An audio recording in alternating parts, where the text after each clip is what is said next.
大家好，欢迎收看爱上电子。今天咱们看一下这个格力小版的各部分电路。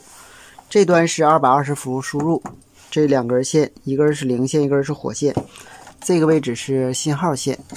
这是它的输入保险。这两个是压敏电阻，这个是插模抗干扰电容，供模抗干扰电感。这个位置还是插模抗干扰电容。热敏电阻 NTC 的继电器。进来以后，这个是四通阀的继电器，这个是风机继电器，这个是风机的启动电容，这端是整流桥，然后这是整流桥的滤波电容，这个是 PFC 的电流检测电阻，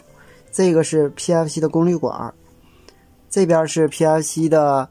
肖特基二极管向后级输出的，这就是 PFC 的大滤波电容。这个位置是 PFC 的驱动芯片，这个集成块是 PFC 电流检测的芯片，这个是相电流检测的芯片，它是检测我们模块的相电流的。这三个电阻是电流取样电阻，这个就是我们的 MCU， 这个位置是 ROM 芯片，就是储存程序的。这个插孔，这个外边接了3个传感器，分别是环温、管温和压缩机排气管温度传感器，分别是 20K、15K 和 50K 的。在没有温度传感器的情况下，我用这3个电位器来代替它室外的温度传感器。